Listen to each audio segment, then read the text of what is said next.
Welcome back. You're still watching Nile Cruise. Ramadan is a period of fasting, reflection, devotion, generosity, and sacrifice observed by Muslims around the world. While major holidays of other faiths have largely become commercialized events, Ramadan retains its intense spiritual meaning. The blessings and benefits of Ramadan fasting are too many to be counted.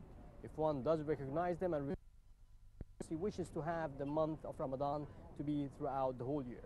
To be discussing this topic and more, we're joined with Dr. Magda, Amer, biochemist and Islamic preacher. I'd like to thank you very much for joining us. Happy Ramadan, inshallah. Thank you very much. Happy Ramadan to you. And fasting and the benefits from the perspective of a biochemist. If you could tell us, how good is it for us as Muslims? Well, scientifically speaking, let's say it's an amazing. It has an amazing effect on therapeutically, because it was found that research has proved that fasting is an opportunity to detoxify our body. Yes. When you think about, I have like a picture here, amazing, showing that when you abstain of eating and drinking, well, your source of energy and fuel are the adipose tissues or the lipids. Yes. So the body this lipids as a source of energy, and what is amazing is that they were found that all the toxins are stored inside the lipids, like as if you have like a globe of adipose tissue, and inside you have the toxins remain inside. Yes.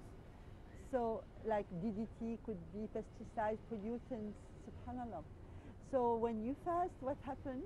You release these toxins by releasing the adipose tissue first as a source of fuel, and then they found the DDT, for instance, or whatever the pollutants in the urine.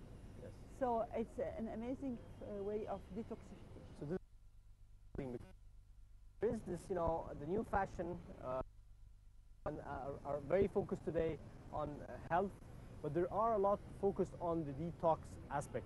Exactly. And especially from the health perspective, the intake with taking antioxidants, such as fruits and vegetables. As a preventive way. As a preventive way. But other people also use other techniques to detox, which includes like fasting without food and water for a very long time. Yeah. So if you can explain the difference between the fasting as a normal and ongoing process for detox and the normal process that I was just telling you about. Well, when you rely on fasting as a detox, there is, of course, a prerequisite is to first to prepare yourself that you won't be breaking your fast by eating all this sugar, because you know how in Egypt they consume and really a lot of sweets after to break their fast, and this is, of course, is not a way of detoxification. Like it's ruining your detox, ruining your, because sugar in itself is a poison, and sugar enhances the acidity of the blood. Acidity of the blood means you're raising the inflammation in your body, headache, fatigue. Subhanallah, it's a perfect media for cancer propagation. So the increase of sugar.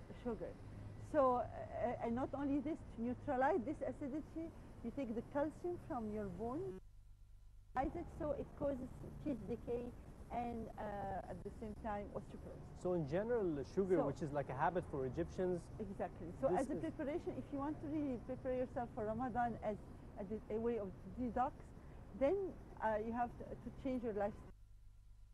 Understand what to eat, select your food. It has to be not refined food, avoid all the refined food, you know. Refined food could be white, what is brown and natural, whole. This is, you should rely on it as source of nutrients for it. And whole grains, whole bread. Of course, this is rich in fiber, and fiber is excellent, of course, to detoxify your body. It's like a sponge. The fibers. Yeah. The fibers that we find in natural vegetables. Fibers, yes. Vegetables and whole grains in the outer layer. All of these are sources of antioxidants also, and natural minerals that are really in need of, like magnesium, selenium, etc. So what would you advise people? Because, you know, in general, in the holy month of Ramadan, people, they enjoy, you know, the all of the sugar aspects. We have all of the Oriental foods like basbousa, kunafa, Exactly. baklawa, and we enjoy it. And there is a lot on the When you think table about when you're it, it's like breaking your fast. this is like you have to change your culture. This is a culture issue. And when you understand, like the Prophet ﷺ said, "احرص على ما ينفعك," that means be keen about selecting whatever is good for you, beneficial for you, Yes. and avoid whatever is bad for you. So is it about the portions? So Is this it allowed? concept has to be implemented in our daily life. Yes. But as a biochemist, do you allow like portion, or is it like it's a no take? No, You no shouldn't take be taking any no, sugary. no take completely, and natural like dates, Yes. honey. This will be ideal. Yes. But I want to highlight another issue is very important is while fasting there is a self-healing process. Dr.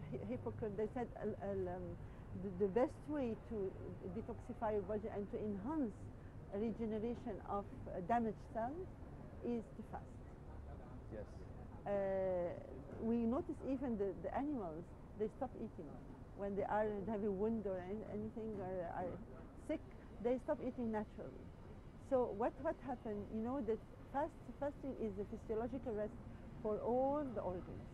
So we have in concept in alternative medicine, vital force. This vital force is responsible of fixing any damage in your body.